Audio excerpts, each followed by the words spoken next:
Alors, nous allons effectivement parler de nouvelles cartes touristiques et nouvelles boussoles numériques. Donc, pour commencer, on va parler tendance, tendance de réservation, tendance de destination. Et justement, hier ont été publiées les tendances du mois de mai, d'après le baromètre Orchestra, qui mesure les ventes de séjours réalisées par les agences de voyage traditionnelles et online.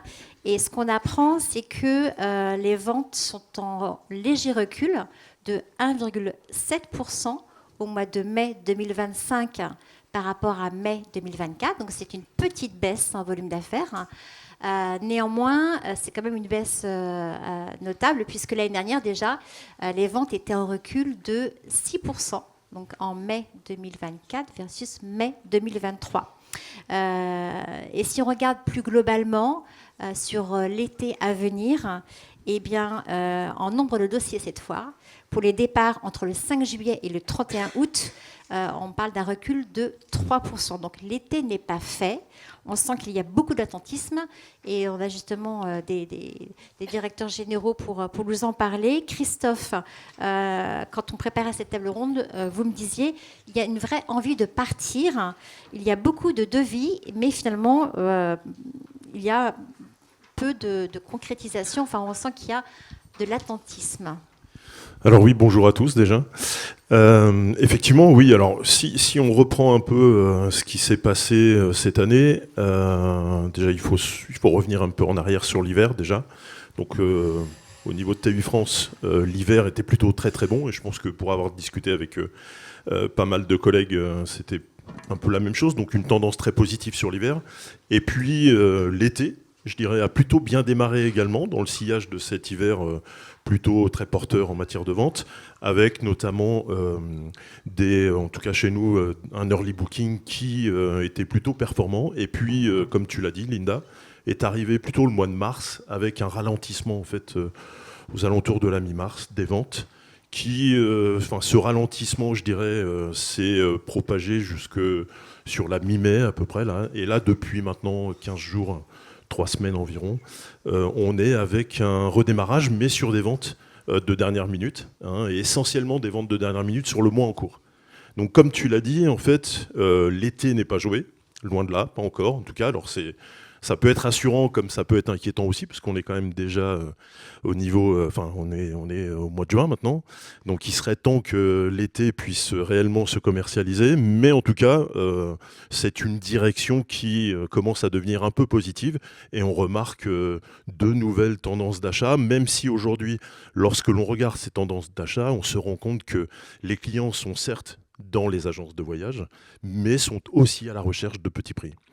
Comment vous l'expliquez? C'est le contexte géopolitique et également justement des contraintes budgétaires puisqu'ils sont à la recherche de petits prix? Alors c'est un peu des deux. Aujourd'hui, c'est vrai, quand on regarde le contexte politique, il est plutôt morose en France. L'actualité, encore le week-end dernier, était plutôt inquiétante aussi. Donc je pense que ça n'aide pas, en tout cas, au passage de l'achat. Je pense que les Français n'ont pas forcément encore en tête leurs vacances d'été, même si il serait temps d'y penser. On est certes à la recherche de petits prix. Maintenant, c'est vrai qu'on a aussi des clients qui, de plus en plus, ont sacralisé en fait un budget vacances. Ça, c'est un héritage, je dirais, du Covid, très certainement aussi du télétravail. Aujourd'hui, c'est vrai que quand on part en vacances, on fuit pas forcément et pas uniquement le bureau, on fuit aussi la maison, puisque la maison est aussi devenue un bureau. Donc on a cette tendance quand même au désir de partir, de voyager, mais pour autant, on ne passe pas forcément à l'acte. Et c'est vrai qu'on est sur une politique aujourd'hui plutôt de recherche de petits prix, ce qui, nous en tout cas, se vérifie au niveau de nos ventes, puisque nous avons nos clubs qui fonctionnent plutôt très très bien avec nos marques Club Luca et Club Marmara. Effectivement, lorsque vous êtes dans du all-inclusive, je dirais au moment de l'achat, finalement, vous n'êtes pas obligé et contraint sur place ensuite de mettre à nouveau la main à la poche. Donc on peut dire que c'est un budget plutôt déjà, je dirais, bien ficelé, quoi. Oui, anticipé, effectivement, Exactement. bien maîtrisé. Alors, TU, effectivement, c'est une marque de club. Terre d'aventure a un autre positionnement, c'est vraiment le tourisme d'aventure. Donc, c'est un autre segment de clientèle également. Néanmoins, est-ce que vous observez, Eric, la même tendance, à savoir un très bon hiver, un bon premier trimestre et ensuite un ralentissement? Oui, on observe la même tendance, hein, je confirme ce que dit Christophe. On a eu un très bon démarrage de l'année, même une anticipation, je pense, au dernier trimestre 2024. Et puis là, on a un ralentissement que toute la profession vit, même si on reste quand même sur une dynamique globalement positive, hein, pour cette année 2025 par rapport à 2024. Alors moi, ce que je constate quand même, c'est que je pense qu'on a un changement de pattern d'inscription. C'est-à-dire que ça fait 2 ans, en tout cas post-Covid et dans les années de vrai redémarrage, 2023-2024, qu'on a une anticipation des inscriptions. Nous, donc, de manière significative, nos clients se sont inscrits plus tôt, donc au dernier trimestre, au premier trimestre.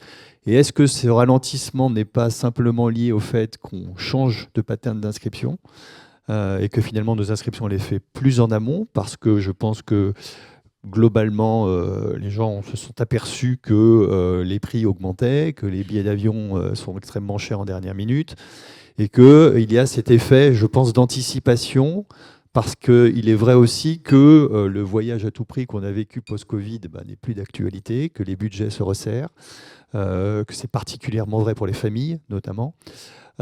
Et donc, quelque part, il faut aussi qu'on prévoie et qu'on anticipe ses vacances pour pouvoir avoir des prix qui restent acceptables pour tout le monde. Oui, ça c'est intéressant parce qu'effectivement, on a aussi cette petite musique de réserver tout pour avoir les meilleurs prix et le plus grand choix. Peut-être que les consommateurs se seront appropriés ce réflexe-là.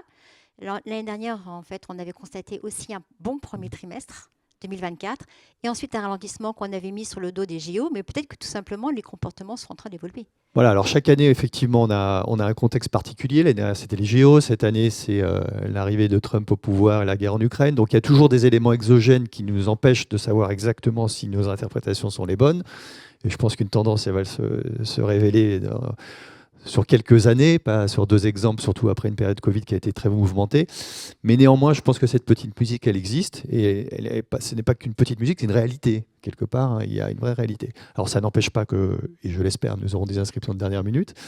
Mais voilà, donc c'est ce qu'on constate en tout cas de notre côté, sur une clientèle qui est certes peut-être un peu différente de celle de TUI France, mais qui vit certainement la même chose. On parlait de contraintes budgétaires, de recherche de petits prix. Vous êtes sur un segment différent. Est-ce que vous le sentez quand même, cette recherche d'un très bon rapport qualité-prix? En fait, je pense que ça s'extrémise. C'est-à-dire qu'on a la chance, nous, d'avoir des clients qui sont capables d'investir des budgets relativement significatifs dans des voyages qui peuvent être pour très loin dans le monde, en Amérique du Sud, en Asie, etc. Mais on a aussi des clients, il faut savoir que Terre d'Aventure, la première destination pour nous, c'est la France. Donc, on fait voyager un tiers de nos clients en France. Et donc, ces clients-là sont aussi sensibles au prix. Et comme je le disais précédemment, particulièrement pour les clientèles familles. Voilà, parce qu'on voyage à 4 ou 5 ou à 3, il y a souvent 1 ou 2 payeurs. Et donc, quelque part, c'est aussi des contraintes qu'il faut savoir intégrer, quelle que soit la clientèle, je dirais. Charlotte, on va continuer avec Vueling. Est-ce que vous constatez, vous aussi, une forme d'attentisme? Et on parlait d'un nombre limité de réservations de dernière minute. Est-ce que c'est également le cas pour la compagnie low cost Vueling? Oui, effectivement. Alors, de manière générale, pour le segment de transport aérien moyen courrier low cost, on a des tendances de réservation last minute. Depuis le Covid, c'est encore plus last minute que l'on pouvait constater avant le Covid. C'est vrai qu'on observe ces mêmes tendances. Pour nous, l'effet, notamment pour la France, l'effet Jeux Olympiques s'était manifesté en amont. Et donc, effectivement, on avait des engagements un peu plus anticipés sur le premier trimestre pour la période des Jeux Olympiques. Là, ce qu'on voit de manière générale, alors il y a plusieurs facteurs, pas uniquement sur la France. Si on parle au niveau de l'Europe, nous on a vu un effet calendaire déjà sur les vacances de Pâques, qui ont un peu changé au niveau européen. Et notamment certains pays comme l'Espagne, l'Italie, etc., où la Semaine Sainte a décalé d'un mois sur l'autre. Donc ça a eu un effet important sur les réservations.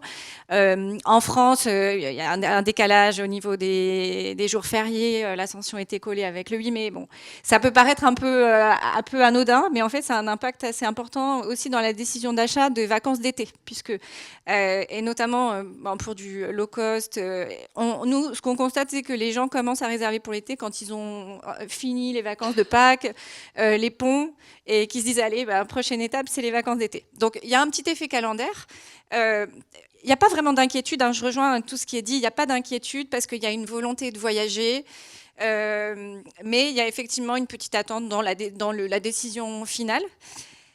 Pour l'aérien, alors il y a une chose, je pense aussi, qui joue beaucoup, ça peut paraître aussi un peu idiot, mais le temps joue beaucoup. C'est-à-dire que la météo, et notamment, mais on est le premier opérateur entre la France et l'Espagne, la météo, notamment en Espagne, qui n'a pas été bonne comme les années passées, ou en Europe, de manière générale, effectivement, n'a pas incité des prises de décision de voyage de dernière minute.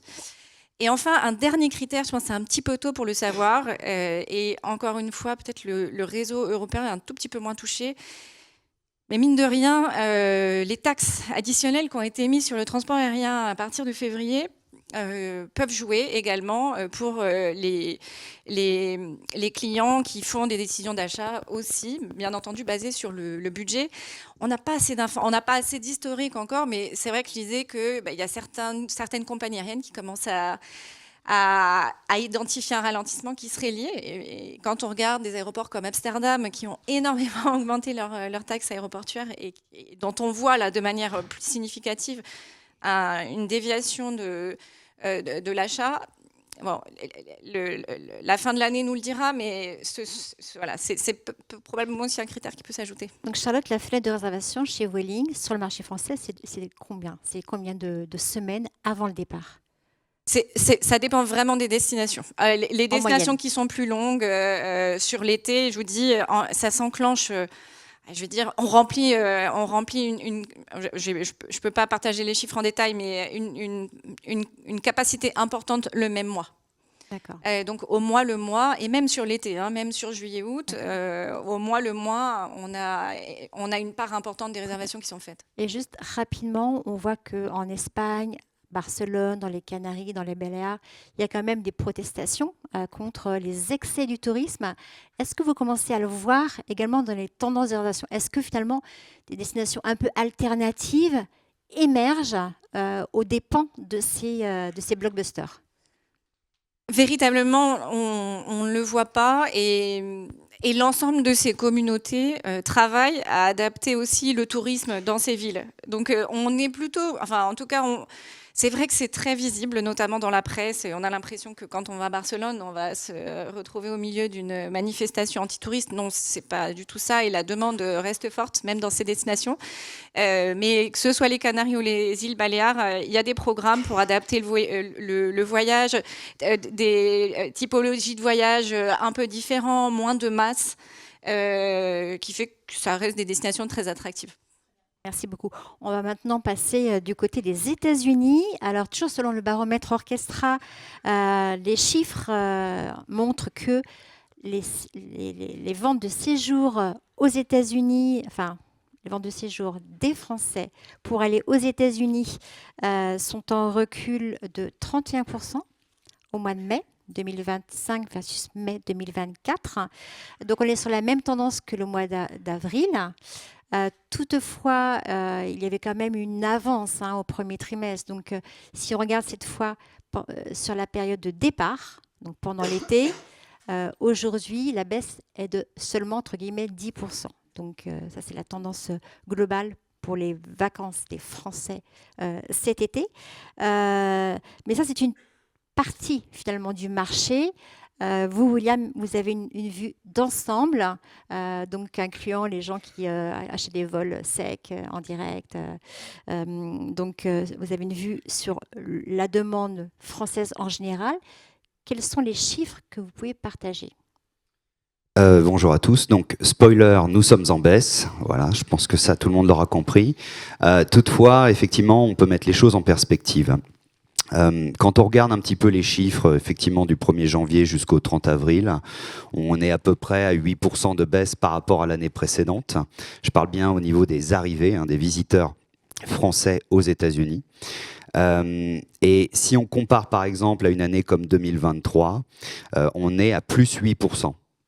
Donc tout dépend évidemment de la référence. En l'occurrence, l'année dernière, on avait fait une année qui était globalement bonne, puisqu'on était environ à 1,7 million visiteurs français aux États-Unis en 2024. 2023, on était plutôt autour des 1,6 million. Ce qu'il faut savoir, c'est que la destination américaine, ou plutôt la multidestination américaine, obéit à des cycles, qu'il y ait des influences économiques, politiques, ça c'est inhérent, j'ai envie de dire, à toute destination.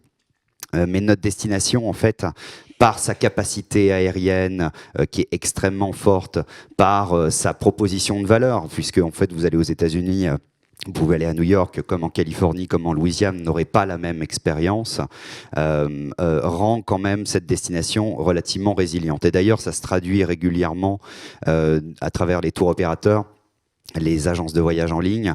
On voit que la destination régulièrement dans le top 3, top 5 des destinations long courrier.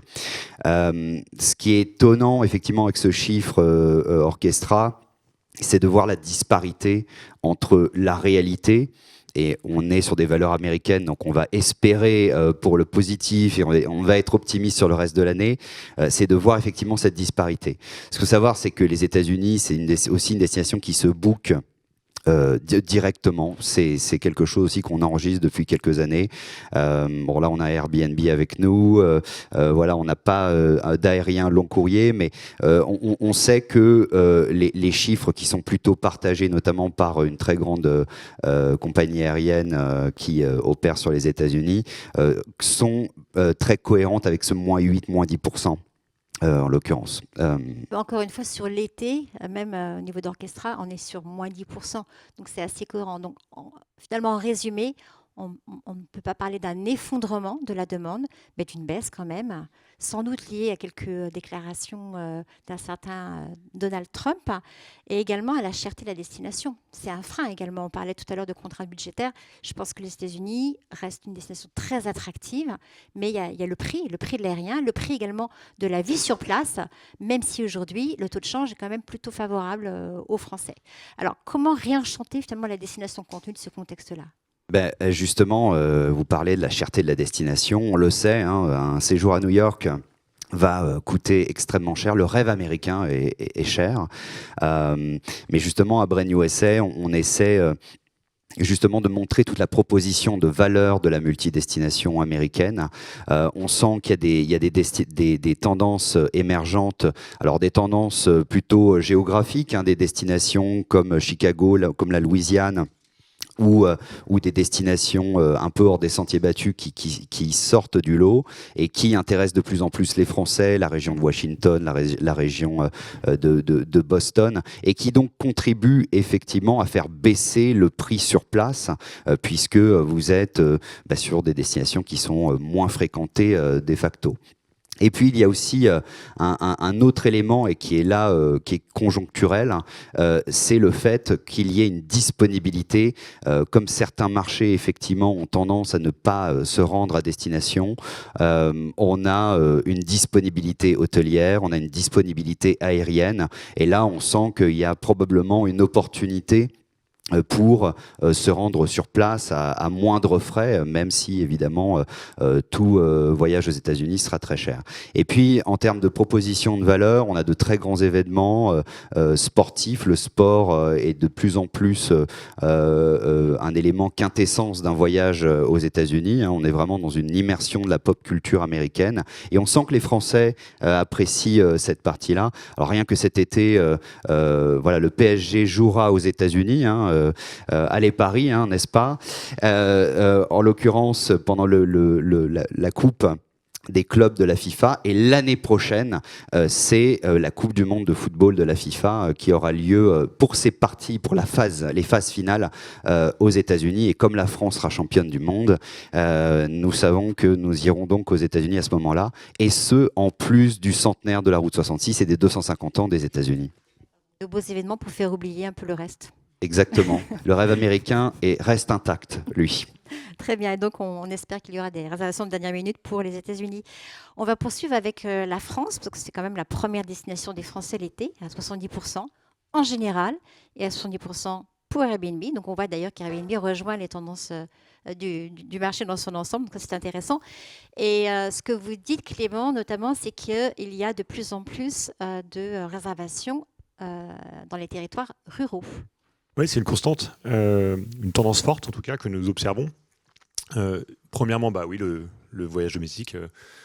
Les Français voyagent en France et les Français voyagent sur Airbnb. En France, 70% de notre activité est réalisée par des Français en France.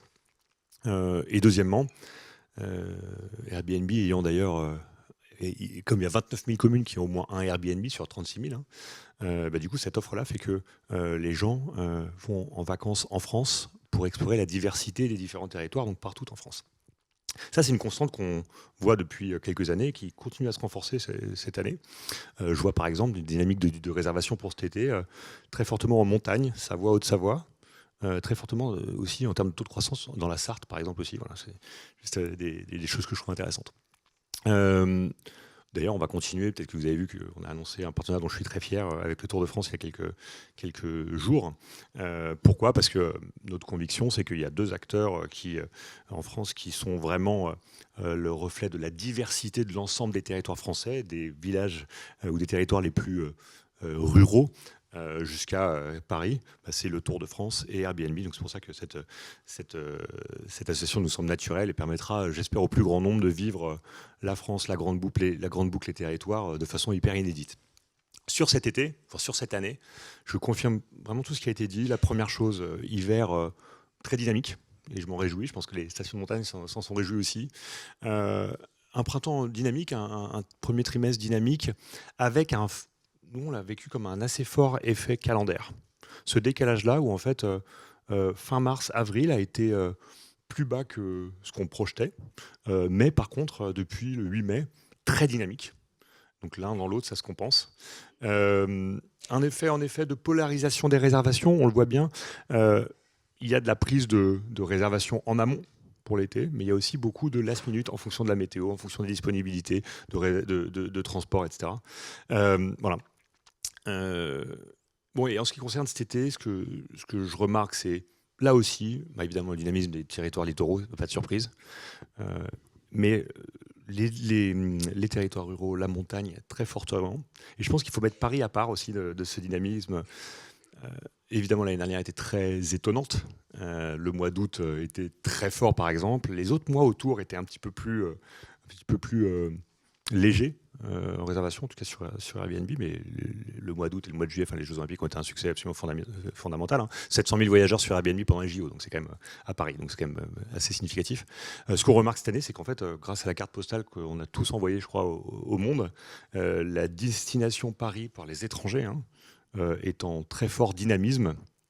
Si on regarde chaque mois, mais en fait, la croissance est forte. Alors, en août, c'est différent, mais si on regarde par rapport à août, il y a 2 ans, 2023, là aussi, on voit une tendance forte. Donc, je me réjouis aussi de ça parce que ça montre l'impact des grands événements, ça montre l'impact de l'attractivité de la France, de ses territoires les plus ruraux, encore une fois, à la capitale, qui est la première destination mondiale pour Airbnb d'ailleurs. Donc, c'est pas rien.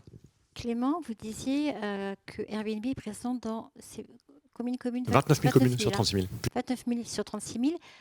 Est-ce que vous savez à peu près quel pourcentage de ces communes n'ont pas d'hôtel ? Je sais que vous l'avez calculé par le passé. Il y a 5 000 communes qui ont un hôtel, 29 000 communes qui ont un Airbnb. Donc c'est pour ça quand on parle de dispersion touristique, de faire partager les bénéfices du tourisme à l'ensemble des communautés, en fait, Airbnb, me semble-t-il, est un acteur extrêmement important de cette dispersion touristique. Et donc c'est du pouvoir d'achat pour les autres. 3 900 € brut annuel pour un autre. C'est le chiffre de 2021 ou 2022 23, ça. Ah, 24, 23, on est à 4 050, je crois, Bon, je confirme. D'accord. Donc, pouvoir d'achat pour les autres. Évidemment, des voyageurs qui peuvent aller se connecter entre eux dans l'ensemble et vivre la destination au plus près de là où ils veulent être. Puis c'est la taxe de séjour. Et puis c'est de l'activité pour les commerces. Hein. C'est 1% de PIB quand même, qui est généré par cette location de meublés de tourisme en France. Il y a une conviction profonde de la part d'Airbnb. Il y a vraiment la volonté effectivement d'être partout sur le territoire, partout là où il peut y avoir des visiteurs. Ça, c'est vraiment quelque chose de très très fort pour répondre aux aspirations des Français. Il y a aussi, je pense, une adaptation du modèle, parce qu'on le sait, vous êtes chassé de certaines grandes villes, parce que la réglementation, elle se corse. Elle se corse un peu à New York, elle se corse un peu à Barcelone, elle se corse un peu à Saint-Malo et dans beaucoup d'autres villes françaises. Donc en fait, ce que nous remarquons, hein, c'est qu'en effet, certaines villes décident de réglementer les acteurs de la location de meublés de tourisme. Personnellement, je pense que c'est une bonne chose. La réalité, en revanche, c'est que les causes de ces réglementations, notamment on parle de logement et on parle de surconcentration touristique, en fait, ne sont pas véritablement vues à leur valeur réelle. Qu'est-ce qui crée la crise du logement? C'est le manque de construction, c'est les divorces aussi, ça crée plus de besoin de logement, et c'est les logements vacants. Voilà. Mais il y a aussi une difficulté à adresser ces sujets. On ne va pas empêcher les gens de divorcer. Donc du coup, il faut trouver des mesures à prendre qui sont quelquefois des mesures de diversion. Mais il y a des mesures qui sont efficaces. Et moi, je suis en faveur de mesures efficaces. C'est pour ça que, par exemple, la première décision que j'ai prise, c'est de partager l'ensemble des données aux maires de chacune des communes, où ils voient, par exemple, quartier par quartier, au niveau de l'IRIS, donc c'est extrêmement granulaire, quartier par quartier, le nombre de résidences principales, le nombre de résidences secondaires, le nombre de logements qui sont des investissements locatifs. Spoiler, 8% des logements en location de tourisme en France, 8% sont des investissements locatifs. Donc il y en a 92% qui sont de la location occasionnelle. Et donc du coup, quand je parle de réglementation, évidemment, dans les quartiers où il y a une concentration touristique un peu plus forte, les hôtels ont leur part aussi, mais il y a des Airbnb potentiellement, et ben en fait, cibler des mesures qui visent à conserver un équilibre dans ces quartiers, en ciblant ces quartiers et les investissements locatifs, en donnant envie aux gens de faire plutôt de l'investissement longue durée que de l'investissement locatif de courte durée répétée, ben, je pense que c'est la bonne solution. Et donc toutes les mairies qui sont dans un travail de cibler et d'adopter des mesures efficaces, on va continuer de les accompagner très fortement. Et j'appelle de mes voeux que l'ensemble des mairies fassent de même. Merci beaucoup. Aurélie, vous vouliez réagir? Oui, bah, effectivement, ça me parle beaucoup. Hein. Moi, je représente la Nouvelle-Aquitaine, qui est la plus grande région de France en superficie. La première région touristique pour la période estivale. Évidemment, quand on est en compétition avec des territoires comme Auvergne-Rhône-Alpes, où il y a une saison d'hiver très forte, là, on est plus premier. Mais chez nous, effectivement, l'hébergement locatif tiré par Airbnb est devenu le premier mode d'hébergement marchand devant l'hôtellerie de plein air. On a une grande région d'hôtellerie de plein air. Et je rejoins ce que dit Clément, c'est-à-dire qu'on a été beaucoup interpellés, nous aussi, par les médias, le surtourisme, l'effet Airbnb. Et comme toujours, il faut nuancer, que ce soit sur ces deux phénomènes-là. Il y a besoin de régulation et c'est en train de se faire et accompagné par la transparence d'Airbnb. Transparence sur les données, transparence sur la taxe de séjour. Voilà, ça a frotté un peu. Donc là, il y a eu des efforts de fait. On a eu un rapport de force entre l'île de Léron, par exemple, et Airbnb. Voilà, mais je pense que voilà, ça s'est bien soldé. Et par contre, c'est un soutien à l'économie résidentielle, c'est exactement ce que disait Clément, sur les territoires ruraux, là où il y a peu d'infrastructures touristiques, là où il y a une viabilité économique d'infrastructures purement touristiques qui est difficile. Et bien là, ça permet d'avoir une offre, et notamment une offre à la nuitée, sur les territoires où on a beaucoup d'itinérance cyclables, on a besoin d'hébergement à la nuitée. Et donc, les meublés tourisme en général, évidemment, Airbnb est leader, permet d'apporter ça. Donc c'est toujours, voilà, et je rejoins aussi ce qui est dit sur la... En fait. Et voilà, et de nuances. Quand on a une économie, une infrastructure touristique nous on a 8% du territoire, toute la frange littorale, qui accueille près de la moitié des nuitées. Donc on a un déséquilibre territorial très fort. Sauf que sur ce territoire-là, il y a des infrastructures touristiques qui sont faites pour accueillir les touristes. Il y a des villages de vacances, il y a des hôtels, il y a des campings. Voilà, ça s'éteint l'hiver, il y a une infrastructure touristique qui est faite pour accueillir. Sur les territoires plus ruraux, on est plutôt sur une hybridation entre infrastructure touristique et économie résidentielle. Et c'est là où voilà, on a besoin de ce type d'hébergement qui permet d'apporter un complément de revenu, d'augmenter l'offre. Et nous, on le voit dans les stats, l'offre s'ouvre et s'éteint. On a les nombres de nuitées parce que les plannings s'ouvrent, se referment en fonction des demandes, en fonction si on en a besoin pour soi, etc. Et ça permet comme ça, et on voit qu'il y a une augmentation du parc très fort qui est accompagné par la demande. Et parfois, et ça se régule, des fois, il y a le parc qui augmente plus vite que la demande. Et ben voilà, le parc se réduit un petit peu, sans avoir, du coup, les phénomènes qu'on peut avoir de difficultés de l'hôtellerie en milieu rural. Il en faut, bien évidemment, mais qui sont en grande difficulté parce qu'il y a une viabilité économique qui n'est pas toujours là. Donc voilà, de nuancer.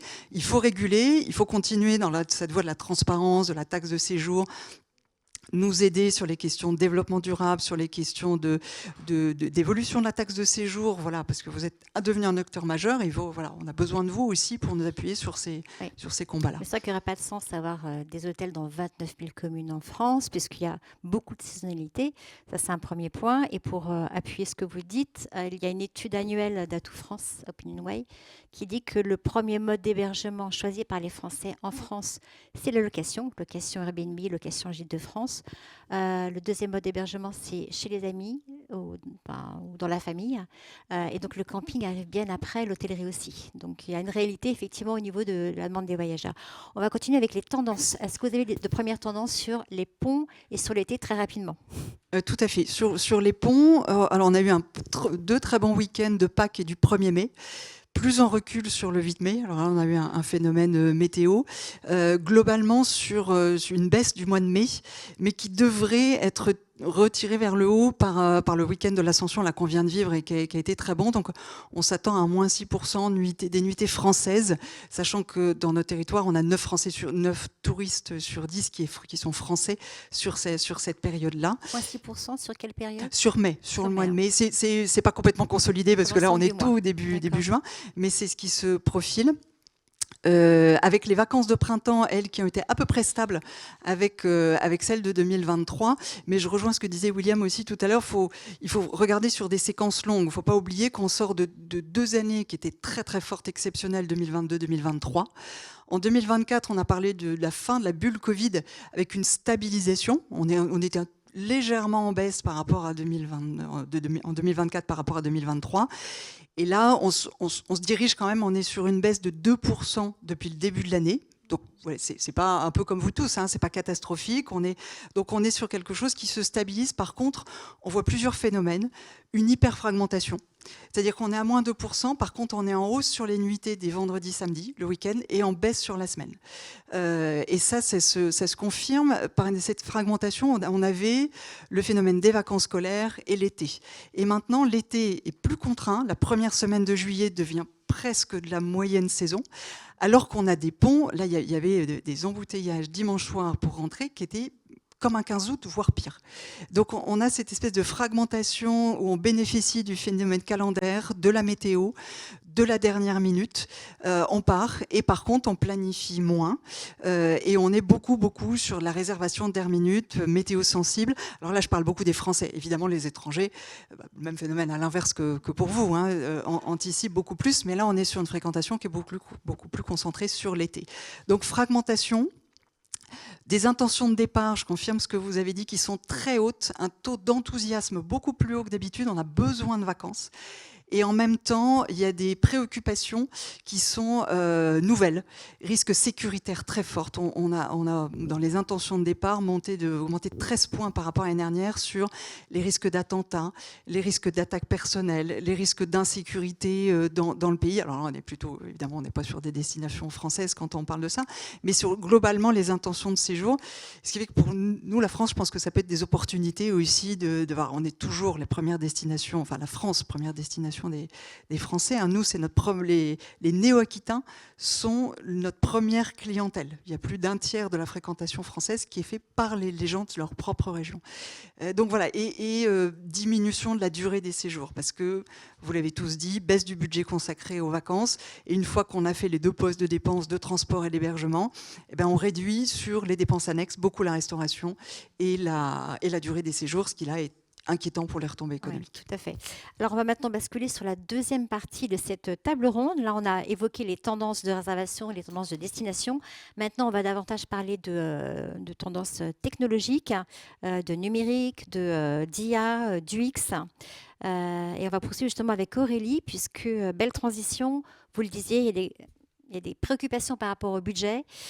Et donc, on voit que les destinations aussi, justement, essaient de s'adapter avec des activités qui peuvent être gratuites. Et en la matière, en Nouvelle-Aquitaine, on a un bel exemple qui s'appelle Terra Aventura. Je pense que vous en avez tous entendu parler. Vous avez peut-être même déjà l'application.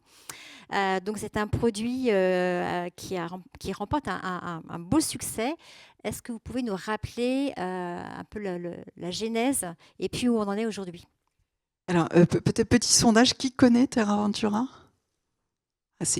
Merci. Il y a 2 itinéraires à Paris. Il y a 2 itinéraires si à Paris. Vous voulez tester, à Paris, c'est possible. Alors, effectivement, c'est une spécialité Nouvelle-Aquitaine. Alors, à part ces 2 itinéraires, parce qu'on a une maison Nouvelle-Aquitaine à Paris, mais autrement, ça se concentre en Nouvelle-Aquitaine, c'est né en Limousin en 2011.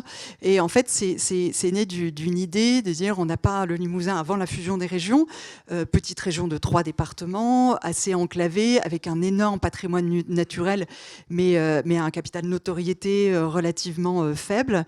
Et s'est dit comment on va faire pour générer de l'attractivité sur notre territoire et surtout rendre de la fierté en fait envers notre territoire. Et donc ça s'est étendu, donc né il y a on va fêter les 15 ans l'année prochaine. Après la fusion des régions, donc Aquitaine, Limousin, Poitou-Charentes, qui a fondé la Nouvelle-Aquitaine entre 2015-2017, ça s'est étendu à toute la Nouvelle-Aquitaine. Donc c'est une chasse au trésor, c'est inspiré du géocaching. C'est une application, un site internet et une application, et qui vous permet de faire des parcours qui sont jalonnés d'énigmes et de découvrir une cache avec un trésor très précieux. C'est un badge qu'on appelle des poys. Et nous avons désormais 650 parcours en Nouvelle-Aquitaine, qui sont essentiellement des parcours pédestres, entre 1 heure et 3 heures à peu près, quelques parcours vélo aussi, et on a, je vous en parlerai juste après, des nouveautés en termes de parcours indoor.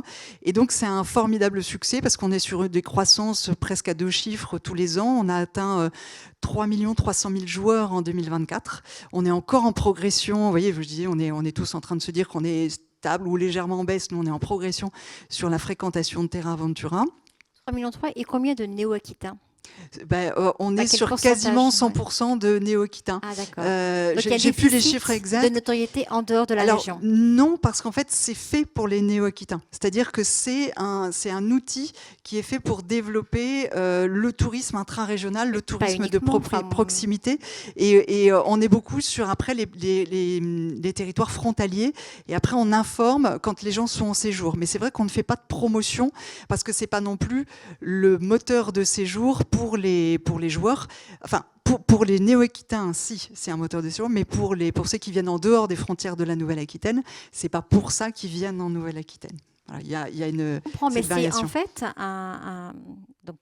une application qui, je pense, pour les gens extérieurs à la région, est intéressante. Ça permet justement de découvrir des territoires qui ne sont pas forcément très connus. Complètement. Mais c'est vrai que ce n'est pas notre cœur de cible, et on est plutôt sur une information une fois qu'ils sont là, parce qu'ils viennent, alors essentiellement pour le balnéaire, ils viennent pour nos plus beaux villages, pour la gastronomie, etc. Et qu'après, on les promeut, parce qu'on a quasiment 100% des offices de tourisme qui sont partenaires, à peu près 150 offices de tourisme, et on promeut comme un outil de découverte. Oui. Alors que pour la Nouvre, c'est vraiment un outil de promotion du tourisme de proximité, qui est un de nos grands leviers. En fait, on est très orienté sur le développement d'un tourisme durable. Donc concrètement, c'est le tourisme de proximité, c'est des bassins de clientèle de grande proximité, donc Europe de proximité, mais au maximum, avec quelques longs courriers dont les États-Unis, mais de façon plus marginale, et d'un mode de découverte doux, puisque là, on est à pied ou à vélo.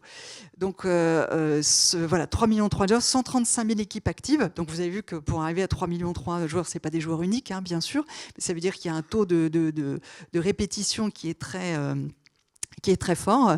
On a un cœur de cible qui est très familial. Vous voyez, 64% de familles avec enfants, en gros 6, 12, 13 ans. Pas trop petits parce qu'il faut quand même décrypter les énigmes, etc., même si les parents sont là. Et puis après, ado, on passe à autre chose. Et par contre, nos marges de croissance, elles sont plus sur 2 autres segments, qui sont les jeunes seniors. Donc, on a encore en activité, mais plus d'enfants à charge, et on va se balader le week-end. Et ça fait un support à la balade, un outil de découverte. Et les jeunes en groupe de potes, en groupe d'amis, on va aller se faire un parcours Terra Ventura. Parfait. Donc, une application qui rencontre un vif succès, qui est vraiment pour les locaux, pour les habitants de la Nouvelle-Aquitaine, et qui n'a pas d'équivalent dans les autres régions, parce que c'est pour vous un moyen aussi de vous différencier. Exactement. On va poursuivre avec Clément, puisqu'on parle beaucoup d'expérience. C'est vrai que les expériences sont plutôt tendance aujourd'hui, c'est-à-dire que les gens veulent vivre des choses fortes, veulent créer des souvenirs mémorables. Et justement, Airbnb s'engouffre dans la brèche. Déjà en 2016, vous aviez lancé les expériences. C'était une diversification. Ensuite, le Covid a fait que vous êtes recentré sur votre cœur de métier, sur la location saisonnière. Et là, maintenant, depuis quelques jours, quelques semaines, vous réactivez les expériences. Et je pense qu'on va voir d'ailleurs... On les réinvente. Vous les réinventez, voilà. C'est donc une renaissance. On ajoute les services. Une renaissance, et je crois qu'il y a 1100 expériences aujourd'hui en France. Il y en a 1100, et c'est en l'occurrence en forte croissance. Qu'est-ce qu'on veut faire? Alors, on connaît Airbnb pour ses hébergements. On a connu Airbnb pour des expériences qui ont pour but de vivre la destination dans laquelle on est de façon très authentique et à travers les yeux et grâce à l'expertise de quelqu'un qui est local et qui a une passion pour sa destination. Et on a décidé de renforcer cette authenticité et cette réinvention du voyage, je pense pouvoir le dire, en continuant les hébergements, en réinventant la façon d'expérimenter une destination, et donc en réinventant les expériences offertes sur Airbnb et en y ajoutant des services. On voit effectivement que vous avez totalement cassé l'application, c'est-à-dire qu'elle a totalement changé. Donc c'est une prise de risque aussi pour vous, parce que du coup, on n'a plus les repères d'avant. Et on va recréer des repères. Non, exactement. Donc en fait, on a décidé de... Sur la slide d'avant, peut-être, Jérôme. Ça peut se voir ici. Voilà. Voici l'application telle que vous la voyez jusqu'au 13 mai. Vous aviez des hébergements et des catégories d'hébergements. Et il fallait chercher assez loin pour aller trouver des expériences. Pourquoi? Parce qu'en effet, le Covid aidant, entre guillemets, on s'est recentré sur l'hébergement. Et voilà. Aujourd'hui, quand vous arrivez sur l'application Airbnb, vous voyez 3 onglets. Les logements, les expériences, les services. Et au sein des expériences, vous avez en effet 1100 expériences. Les services, c'est 800 expériences. Quel est l'enjeu là? C'est de vous faire vivre un voyage, un séjour, qui soit... premièrement, dans la destination dans laquelle vous voulez être, au plus près des territoires, par exemple. Deuxièmement, d'avoir l'occasion de vivre avec quelqu'un, et grâce à quelqu'un qui a une passion et une expertise à vous partager, une expérience locale. Il y en a 1100 en France. Et puis aussi, si vous avez envie de juste gagner du temps et vous focaliser sur des temps de connexion avec les vôtres et avec ces autres potentiellement, vous avez des services, par exemple le chef à domicile, etc. Voilà. Et donc, l'UX, tel qu'on le dit, elle a complètement changé. Vous avez ces trois onglets.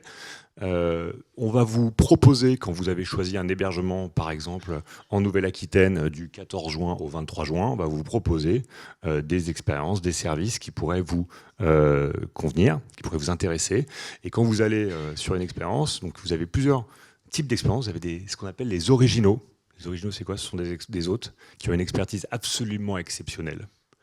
C'est Marc Cavendish pour le Tour de France, j'y reviens, c'est Thomas Voeckler pour le Tour de France, c'est French Bastard pour les confiseries, enfin la boulangerie et les pâtisseries, etc. Puis après, vous avez les expériences offertes par je dis pas tout un chacun, parce qu'en fait, l'expertise, la renommée et la passion sont très importantes pour avoir le droit, entre guillemets, et la capacité de s'afficher ici. Et vous voyez qu'en fait, par exemple, vous avez une description de... Là, c'est les services, c'est le même principe. Hein. Vous avez des services, des photographes, des chefs, etc. Et puis après, vous cliquez, vous avez différents menus proposés pour un chef, par exemple, toujours avec un premier menu maximum aux alentours de 50, enfin, à différents prix. Souvent, on vise une cinquantaine d'euros pour Paris, et puis d'autres types, et puis vous avez la description. Voilà. Globalement, on est sur une UX complètement changée, où en effet l'hébergement n'est plus seulement au cœur, mais l'hébergement fait partie en fait d'une expérience plus globale qui, encore une fois, j'espère, pourra permettre à encore plus de gens de trouver l'hébergement qui leur permettra de vivre leurs vacances ou leur séjour ensemble de façon hyper connectée. Hein. Et deuxièmement, des expériences et des services qui leur permettront ou de vivre de façon hyper authentique sa destination ou de gagner un peu de temps. Expériences, mais qui sont bien particulières. C'est-à-dire qu'on ne va pas avoir de concerts, on ne va pas avoir des visites de musique classique. On peut tout à fait en avoir. On peut avoir des dégustations de vin en Nouvelle-Aquitaine. On peut avoir une descente en canyoning ou une visite. Je parlais à Amandine hier, qui est éleveur à Agde et qui fait visiter sa ferme exotique. Alors moi, je ne savais pas ce que c'était qu'une ferme exotique. Ce sont des animaux exotiques. Elle, en fait, ça fait 15 ans qu'elle est éleveuse d'animaux exotiques. Et elle a honnêtement une passion et une expertise sans commune mesure avec qui que ce soit. Et donc, voilà. Donc, on est quand même sur une diversité d'expériences très forte. Et le fait qu'on ait, je pense, communiqué, qu'on ait commencé à communiquer de façon assez forte, plus que l'application ait véritablement changé pour qu'elle soit à la fois facile à utiliser et puis qu'elle permette de découvrir aux voyageurs et puis qu'elle permette aux autres d'être en plus facile connexion avec des voyageurs.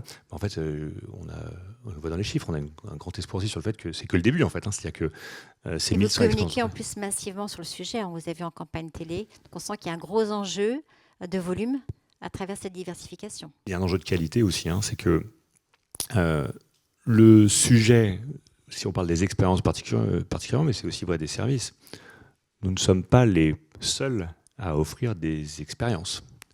En revanche, je pense que nous sommes les seuls à pouvoir offrir des expériences dans lesquelles l'hôte, c'est-à-dire la personne qui va offrir cette expérience, est au cœur. On ne visite pas la Tour Eiffel avec Airbnb, on ne proposera pas des visites de Tour Eiffel, des centaines de visites de Tour Eiffel. On visite avec, par exemple, là en l'occurrence, c'est un descendant de Gustave Eiffel. C'est ce genre de choses, et donc du coup, il y a une vraie attention à la qualité de l'expérience et à son authenticité et à sa différenciation, je dirais. D'accord, très bien. On va poursuivre avec l'UX du côté de Vueling. Chez Vueling, justement, l'UX se transforme également. L'IA est utilisée via un chatbot qui est tourné vers le client. Et je crois que ce chatbot est accessible depuis le site et depuis WhatsApp. Alors, à quoi répond-il ce chatbot ? Oui, alors il y a plusieurs utilisations de l'IA dans l'aérien en général. Que ça soit pour des motifs opérationnels, de programmation de maintenance, c'est de plus en plus utilisé. Et c'est une aide à la décision et au planning qui est assez forte. Ça, c'est de manière assez globale. Également dans la vente, pour proposer des produits qui sont adaptés. S'il y a une famille avec 3 enfants qui vient faire une recherche sur site internet, on ne proposera pas le même produit tarifaire que si c'est un voyageur d'affaires qui fait un aller-retour dans la journée. Donc ça, on commence à utiliser l'IA, à utiliser tout ce qui est machine learning pour pouvoir adapter l'offre qu'on propose. On en parlait aussi ensemble. C'est vrai que ça fait des années qu'on parle de personnalisation. Oui, voilà, et depuis 15 ans au moins, on parle d'un site qui serait différent de celui du voisin parce que justement, il y aurait une adaptation et on n'y est pas encore, mais ça commence. On y arrive, voilà, c'est ça. C'est l'aspect positif de tout ça, c'est qu'effectivement, ça fait 15 ans qu'on a tous cette idée, cette volonté d'arriver à personnaliser au mieux l'offre en fonction des attentes des clients, des recherches, de la donnée qu'on arrive à rassembler pour affiner au mieux la proposition. Effectivement, on y arrive doucement. Ça a nécessité de l'investissement, du temps. Bon, le Covid nous a un peu freinés tous dans cet élan et cette volonté de personnaliser, mais on y arrive avec l'IA. Donc notamment sur la partie offre et également sur la partie servicing, avec, donc, comme tu l'expliquais Linda, la partie chatbot. Donc on a, pour pouvoir orienter le plus vite possible les clients, soit pour une information, une question, ou même pour les réclamations, on utilise un chatbot interactif qui est disponible du coup 24 heures sur 24, 7 jours sur 7. Et qui s'alimente également en fonction des recherches qui sont faites, de la pertinence de la réponse par rapport à la question, etc. Donc on continue d'investir dans ce type d'outils et effectivement on est assez convaincu qu'il y a une opportunité d'améliorer le service client et toute la partie post-vente pour que l'expérience client soit la meilleure possible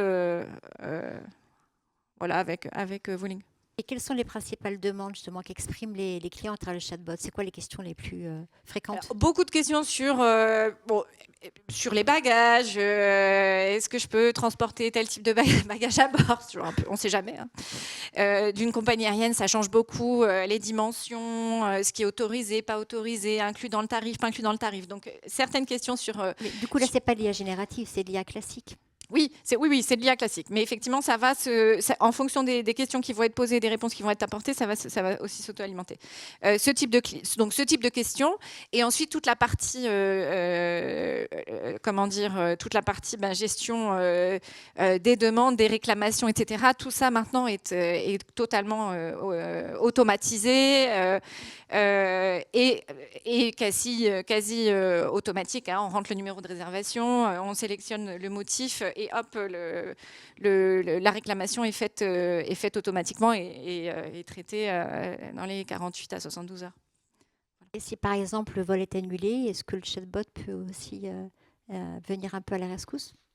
Alors là, il y a d'autres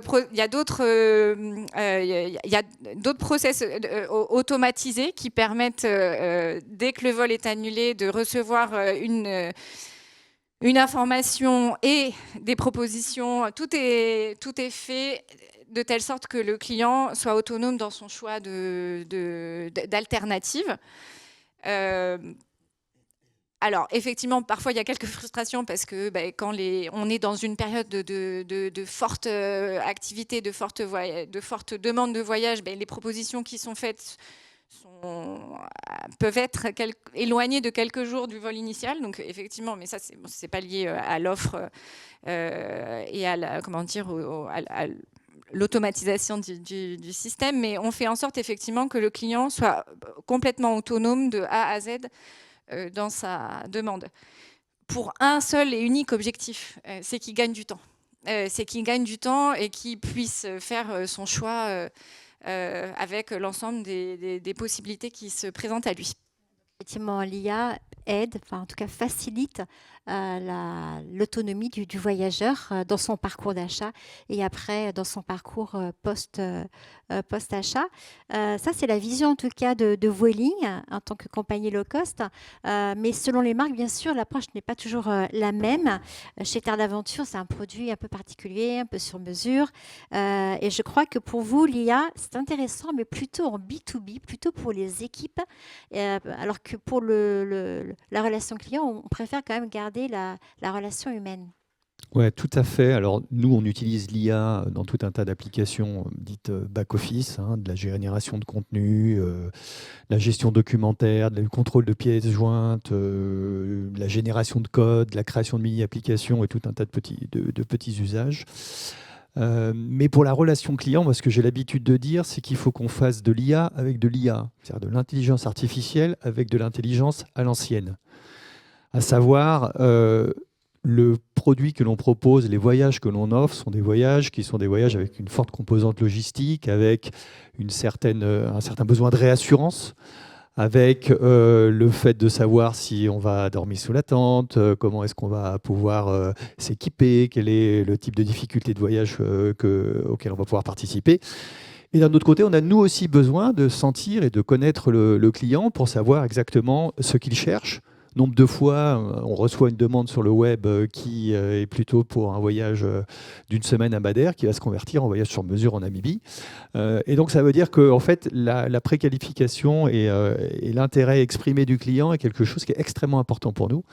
Et c'est pour la raison pour laquelle on a besoin de rentrer en contact avec tous nos clients. Donc, toutes les demandes font l'objet d'un appel. On insiste lourdement pour avoir un contact oral avec nos clients et on pense que ça fait partie du service qu'on doit proposer que d'être en relation humaine avec nos clients. On propose des voyages en pleine nature, des voyages actifs, des voyages où la lenteur reprend le dessus, où la rencontre avec l'autre est importante. Et pour nous, ça serait complètement antinomique et un peu schizophrénique de proposer une relation cliente complètement numérisée. Voilà, donc est-ce que cette position à contre-courant va tenir dans le temps? J'en sais rien. Mais en tout cas, c'est notre orientation et c'est la manière dont on souhaite avoir notre relation client. Eric, vous savez combien d'interactions vous avez avec chaque client en moyenne? Elles sont nombreuses, je ne les ai pas comptées, mais je pense que de toute façon, le parcours de nos clients est nécessairement multicanal. Il va regarder sur le site internet, il va passer un coup de fil, il va passer en agence, il va se réinscrire sur le site internet, il va être en contact avec son conseiller post-inscription, il va lui poser des questions, etc. etc. Donc c'est sûr que pour toutes les questions qu'on reçoit en général au mois de juin, au mois de juillet, sur est-ce que je dois prendre une serviette ou pas, et quel type de chaussures je dois avoir, etc. On pourrait avoir des systèmes d'IA et on y travaille qui répondent à ces questions.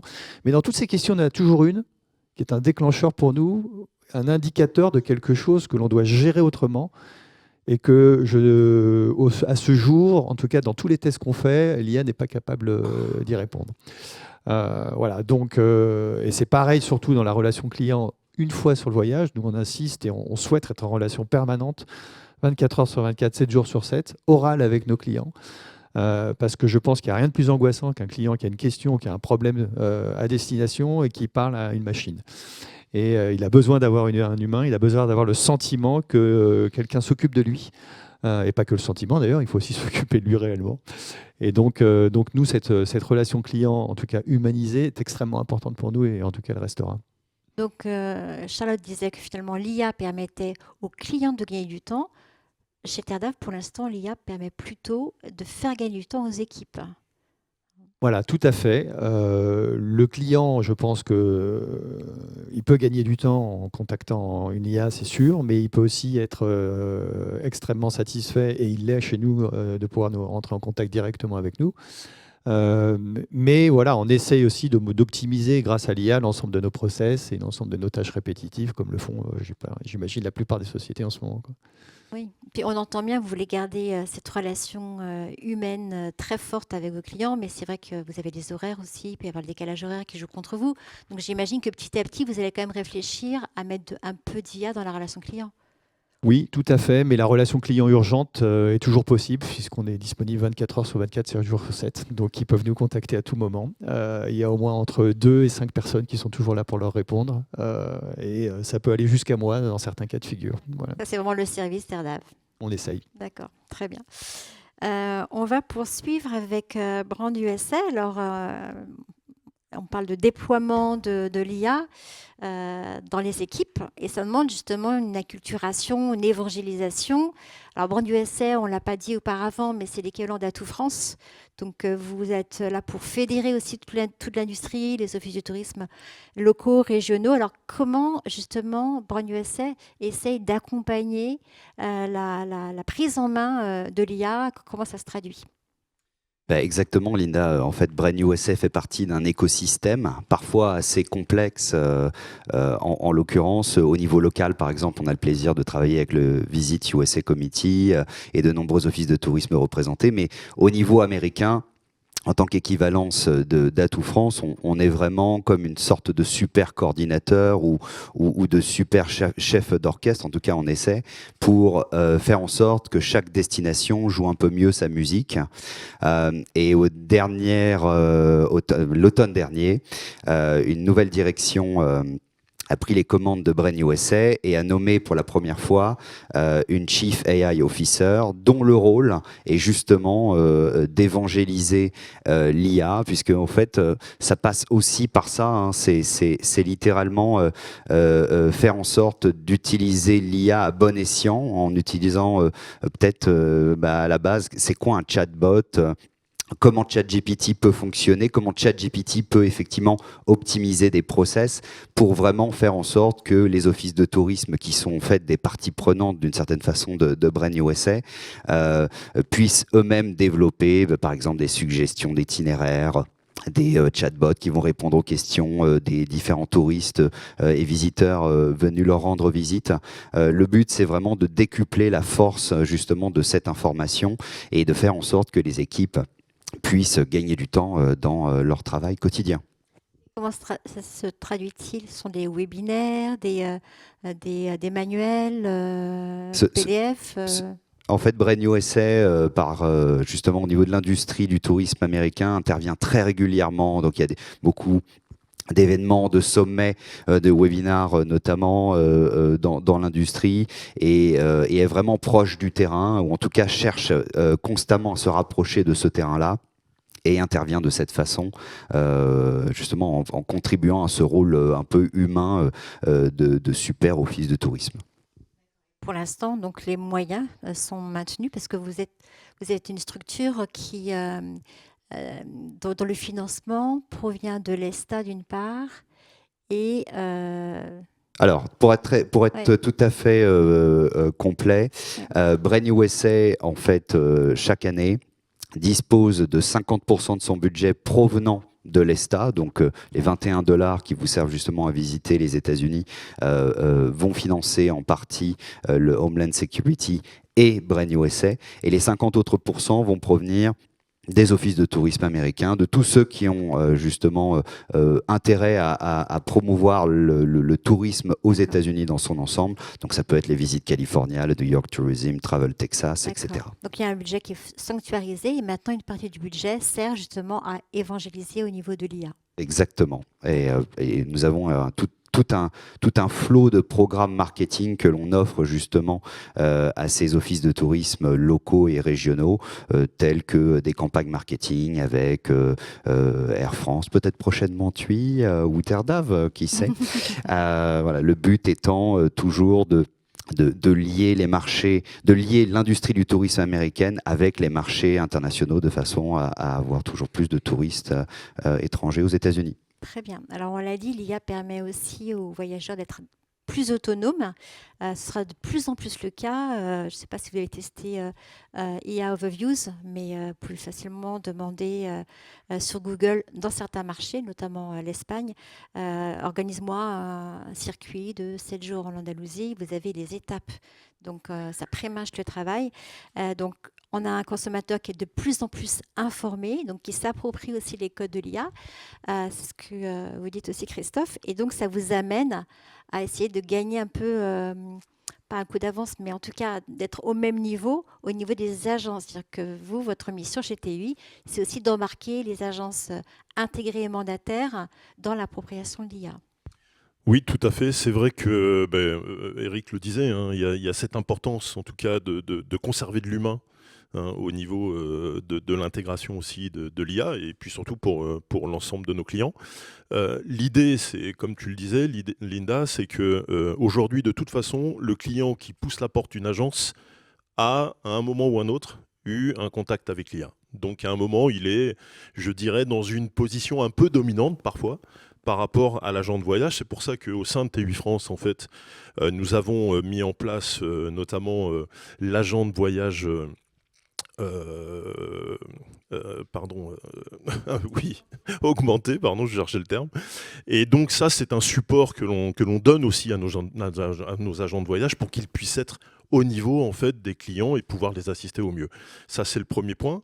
Le deuxième point, quand on parle effectivement de recherche pour ces vacances, c'est vrai qu'il est important aussi qu'on puisse avoir avec l'agent de voyage ce petit coup d'avance dont tu parles. Donc nous, on a mis aussi au point en fait une IA qui permet d'avoir la possibilité pour le client au niveau de l'agence et avec le soutien de l'agence de voyage de composer en fait son prochain séjour, donc quasiment de manière vocale, comme ça, le client exprime ce qu'il souhaite. Je crois que d'ailleurs nous avions un petit slide au niveau de ce que l'on a fait.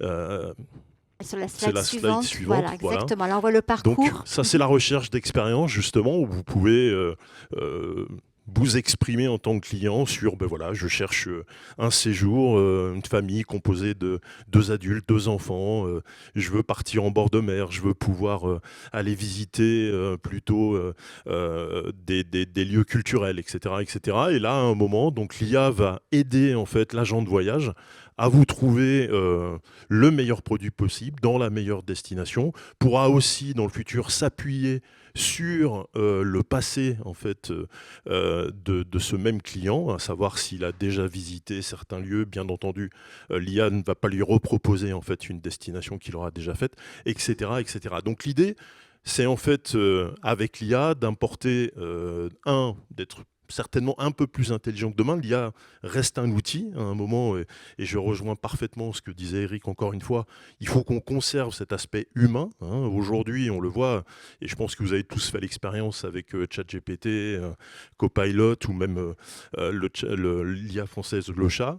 Derrière ça, vous vous retrouvez quand même à un moment, quand vous êtes seul face à votre écran, avec une multitude d'offres qui, à un moment, peut aussi vous perdre et finalement ne pas vous conduire très très loin dans l'acte de décision.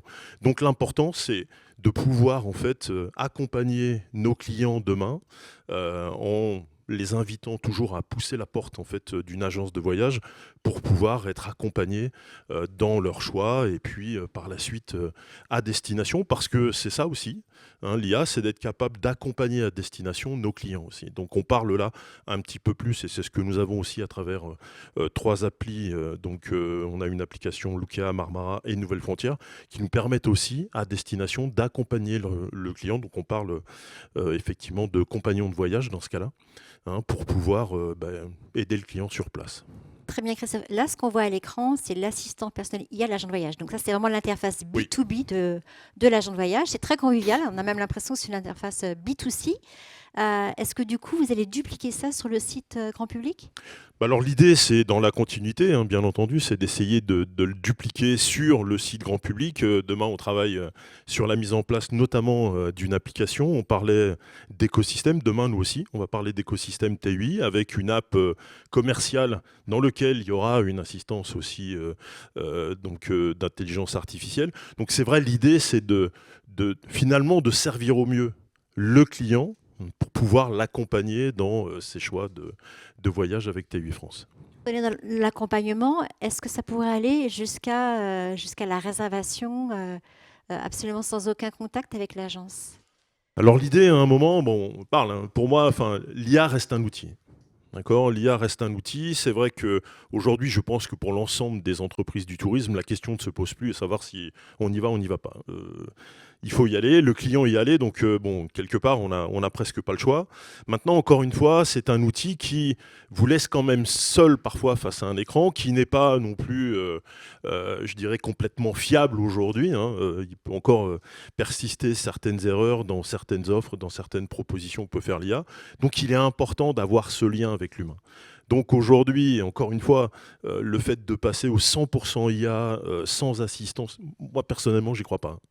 Je pense que plus justement on va chercher à développer cet environnement très informatisé, très, je dirais, piloté par l'IA, plus le client aura besoin aussi d'avoir en fait ce contact humain et d'avoir cette, je dirais, cette réflexion humaine, parce que ce qui peut paraître piégeux aussi, c'est le fait d'avoir utilisé le mot intelligence artificielle. Hein. En tout cas, bon, je pense que Sébastien, qui est notre directeur IT chez moi, ne va pas m'en vouloir en disant que la partie IA, en tout cas, elle n'est pas intelligente, elle ne pense pas toute seule, elle s'appuie sur des données, et demain, elle ne pensera pas toute seule non plus. Donc il y a un moment, cette complicité avec l'humain, en tout cas, elle doit être présente, et je dirais presque à toutes les étapes du voyage, que ce soit en amont, pendant, et puis même après le voyage.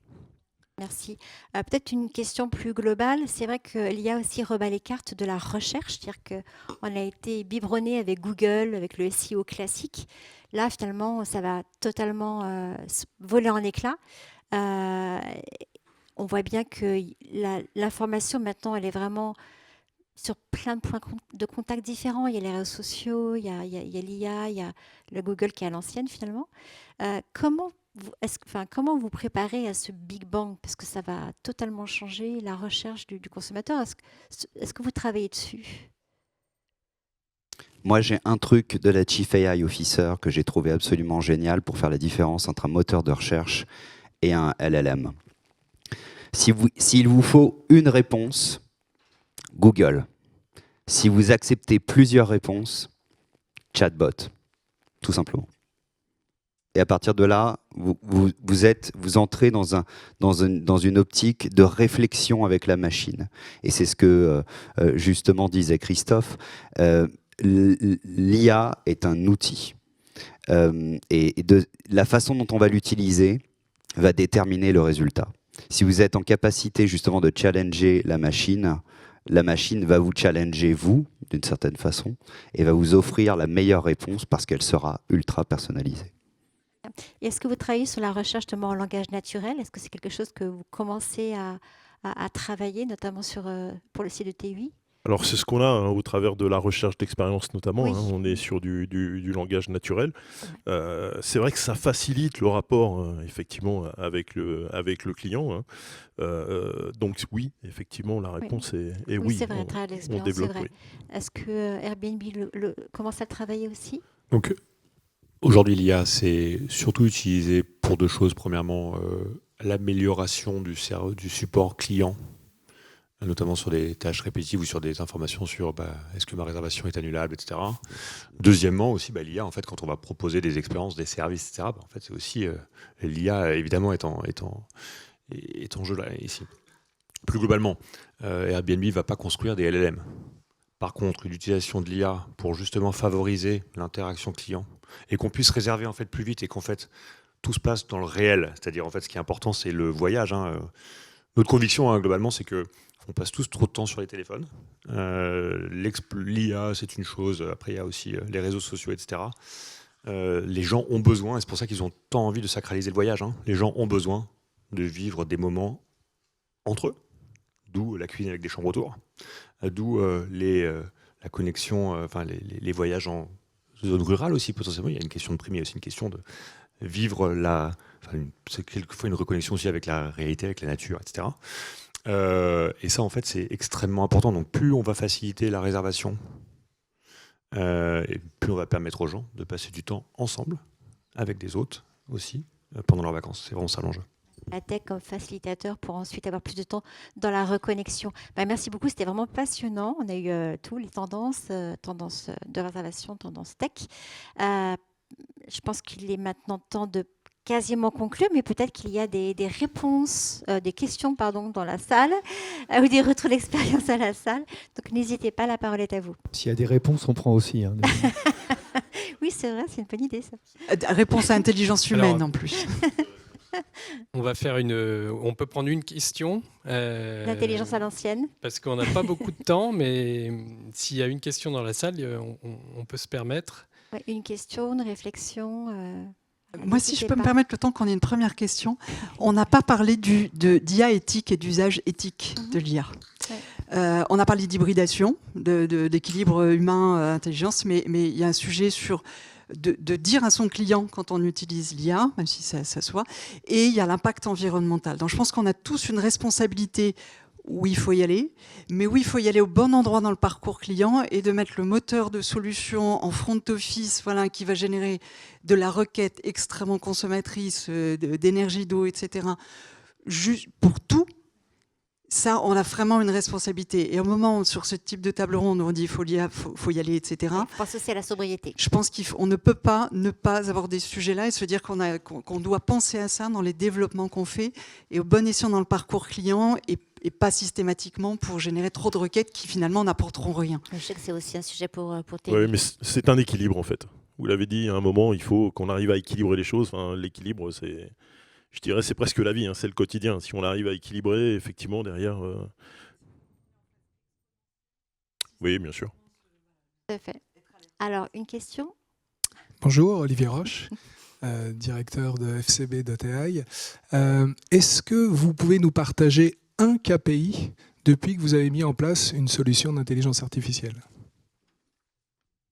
À chacun ? Il faudra faire très vite. Hein.